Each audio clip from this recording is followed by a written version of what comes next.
class. How are you? I hope you all are fine. And I hope that you have read the chapter 3 which we have studied yesterday, and we study about computer memory. So we are going to start it with a revision. So in this chapter we study about computer memory is of two types. One is primary and another is secondary. We saw on this presentation few devices are given which are classified into primary and with secondary memory. In primary memory we have RAM and ROM. In secondary memory we have some external storage devices. Okay, so let's go with this chapter. This is primary memory. I have told you about what is RAM and what is ROM. RAM is our random access memory, which is called read write memory also. We can make changes in that, but it is a temporary memory. Whenever we work on that and our computer shut down due to some reason, so all the data will be deleted from that. So to save the data, what we have to do, we have to save our file before turning off the machine. Okay, and what is ROM? ROM is just read only memory. We can read it only, but we cannot write into it. We cannot make any kind of change into ROM in this kind of memory. But this is permanent memory. Even if our computer is shut down, the data remains inside it. Okay, data remains inside it. It will not vanish. ROM stores startup instruction for booting the computer system. We study about that. Means whatever the activity includes startup of the computer, it stores the instruction, startup instruction inside it. Okay, today we are going to study about secondary devices. Yesterday we go through few devices which are secondary memory, but before starting this I have something for you which is the most important. We should know how to measure our memory. Like we measure water in liters, kiloliters, and we measure the grains in gram, kilogram. Our pulses is also in pulses is also in grams. Whatever the kind of pulses we eat, rice is also in gram. There are a lot of things to which we can measure. We can measure clothes also by that meter. But how can we measure our memory? It is obvious that memory also has a capacity. It can store things na, so it has also some capacity. So how can we measure our memory? So let's begin the chapter.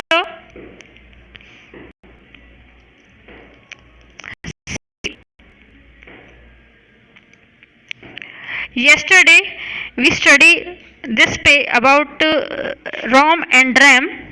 Now just look at the bottom of this page.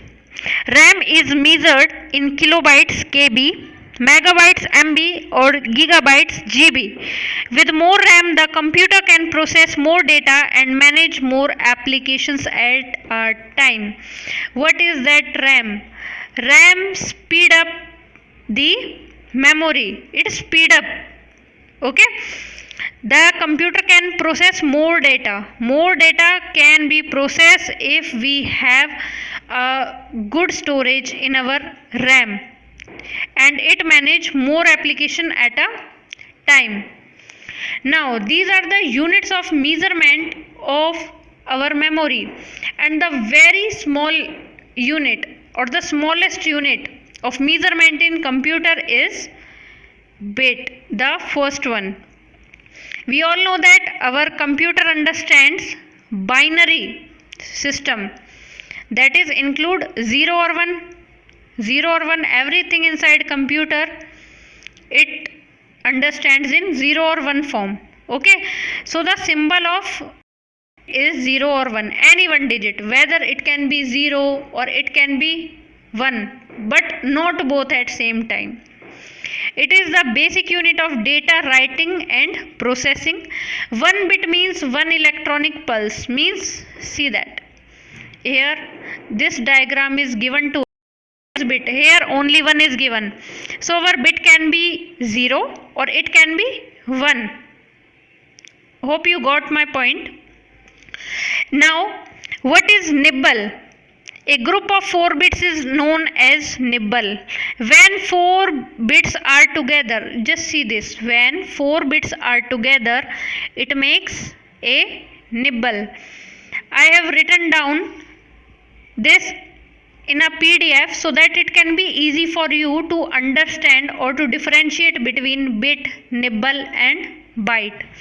Now what is that byte? Byte is a basic unit of measurement of information storage in computer system. Now what is byte? Bit is just a unit, whether it can be 0 or it can be 1, and nibble is a group of 4 bits.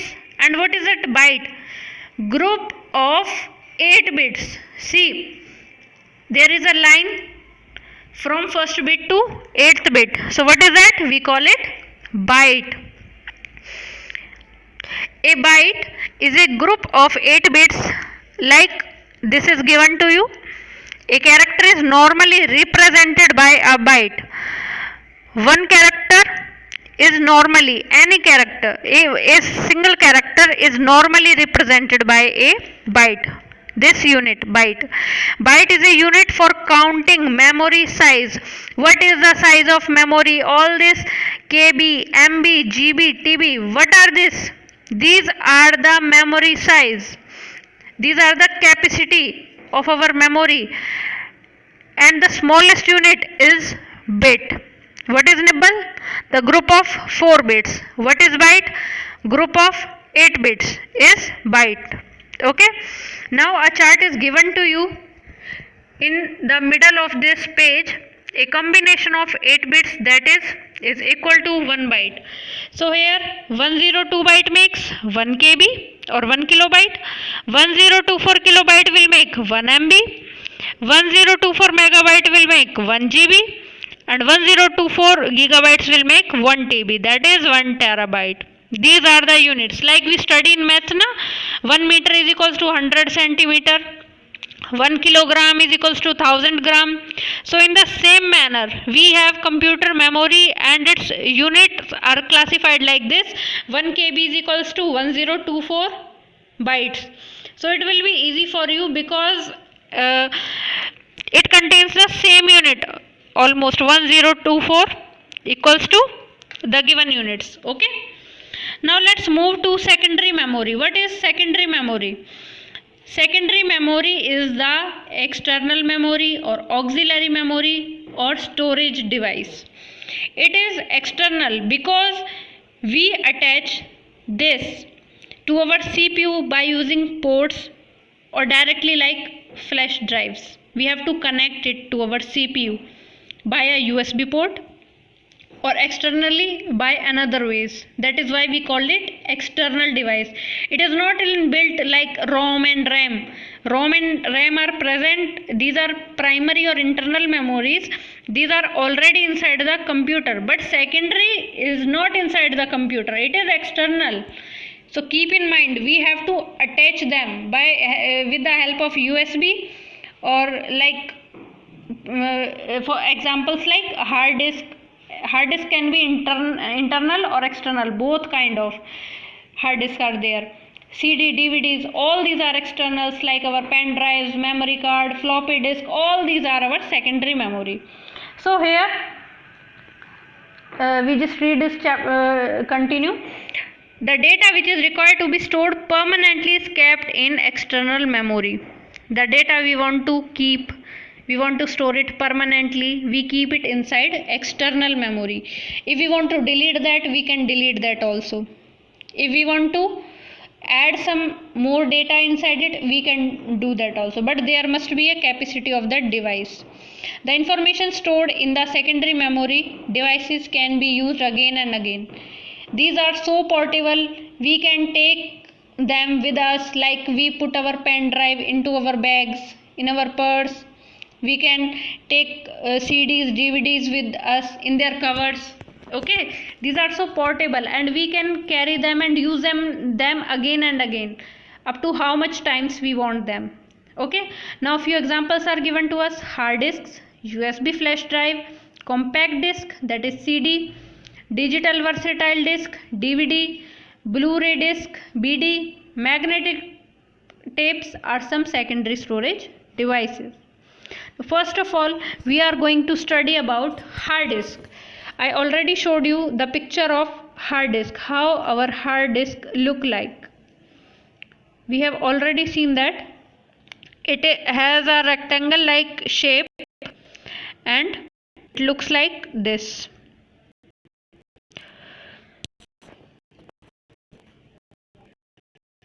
This is hard disk. This is also given into your book. This is hard disk. Okay, the hard disk is fitted in the computer cabinet. In previous chapter we study about the CPU box, our system unit, we study about cabinet. So in that cabinet we used to place our hard disk. It is connected in the computer's cabinet. It is a circular thin metallic disc. Inside this it is a circular thin metallic disc coated. Which coating? Metallic. Okay, with magnetic material. It also contains two materials, one is metallic and another one is magnetic, and encased in a metallic box. See, this is the box and inside this is our hard disk, or we can call that a circular metallic disc is there which is coated with magnetic material, and this complete device is known as hard disk. Okay, and this box is made up of metal. You can store data into it permanently. We can store data into it permanently, means whatever we store it will remain inside it. Okay, you can read and write information. We can read and we can write, means we can update, we can change the information from a hard disk more easily and quickly, very easily. It is not so a typical task to store information. Now look at your books, move to another page. When you run a program, the computer loads the instruction from long-term storage. Which is long-term storage? Our hard disk is long-term storage, as it is permanent. Whenever we run a program, whenever we do anything, computer load that instruction from where? From hard disk. It loads the instruction from hard disk into short-term memory, into RAM. Okay. For example, whenever we want to any question, we put the formula for some time, only up to that time into which we have to solve that question.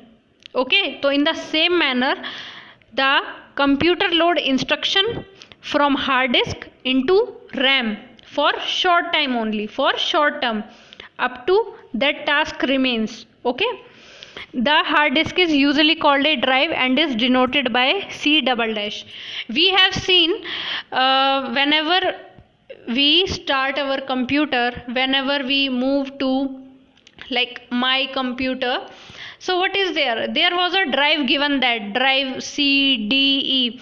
So what is the meaning of C dash? C dash means that indicates our hard disk storage.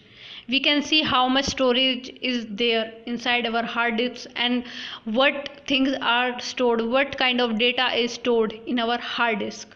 Okay, so C is the symbol of that drive. We can call it drive or hard disk. Okay, now let's move to another topic, compact disc, that is CD. Now what is that CD, DVD, Blu-ray disc? They all look so similar. They are so same. Just see this into the presentation. This is same, this is also same, and this is also same. There is a change in color and all are same. So what is the main difference between that? So for your easiness, I have written down that CD can store up to 700 MB. We study about MB, GB, TB na. So this has the lowest capacity among all the disks. CD can store up to 700 MB. After that, DVD store more than CD. It can store up to 4.2 GB to 8.4 GB. See. And now there is a Blu-ray disc. This is the father of all the discs. Why? Because the storage capacity of this is more than CDs and DVDs. This has more storage capacity. It can store between 25 GB to 50 GB of data inside it. This is the main difference between the discs, their storage capacity. So let's move to a chapter. Like whatever we can store any kind of data inside it, like whatever we store in our pen drives, memory card, we can store the same things in compact disc also. But there is a variation in compact disc which we are going to study. A CD drive is required to read information from a CD. A CD drive is need. There must be a player now. So we must need a CD drive. A computer cabinet usually has a CD drive. There is a slot given in our CPU which comes outside, takes the CD and then put inside, and then it started reading that CD. Okay, so there is a slot and we call it CD drive. The storage capacity of a CD is usually 700 MB. Okay, I told you that CD has the lowest capacity among all the discs, like it has 700 MBs only. The different kind of CDs available are, there is a variation in CDs. First one is CD-ROM, means compact disc read only memory. Read only memory, that firstly whenever the means few years ago when we introduced to CDs, DVDs and all, we have seen there are some CDs which are already, or we can say that pre-recorded. We can only listen the songs into them, but we cannot erase those songs from them. What is that? That is CD-ROM, read only memory. We can only listen the music from them, but we cannot change them. That is read only memory. Next one is CDR, means compact disc recordable. What is that recordable? These are the blank CD. There are blank CDs on which you can record data only once. In compact disc recordable CDR, these discs are blank, nothing is there. We can record but only once. We cannot re-record the things. Last, CD rewritable. What is that rewritable? Means we can erase the data and we can again record the data. Okay, we can erase and re-record data multiple times. There is no problem with CD rewritable. We can erase and then we can rewrite the data multiple times on CD rewritable. So these are the differences between the compact discs. Now our DVD, digital versatile disc. A digital versatile disc can store a much larger amount of data than a traditional CD. It can store more amount of data than CD. DVD drive can read DVD disc, all types of CDs, and can display movies from digital versatile discs. DVD drives, just like CD drive is there to read the CDs, just like this DVD drives are there. We all have before that at our home when we introduced to DVDs for watching movies, है ना, and can display movies the storage capacity of DVD is usually between 4.2 GB to 8.4 GB. You must know how much storage capacity of a CD, of a DVD and a Blu-ray disc. Now come to Blu-ray disc. A Blu-ray disc is a much larger storage device than CD and DVD. Blu-ray has more storage capacity as we compare this to CD and DVDs. BD drive can also read a CD or a DVD. It can read a CD also or a DVD also. The driver that is used for Blu-ray disc, we can means insert our CD or DVD into that, and it can easily read CD or DVD. The storage capacity of a BD is usually between 25 GB to 50 GB. So this is the storage capacity of Blu-ray disc. Okay. So that will be enough for today. Read this chapter carefully. You should know what is the storage capacity of those devices, and tomorrow we will complete that chapter, and after that we will start doing exercise also. Okay, till then take care. Bye bye.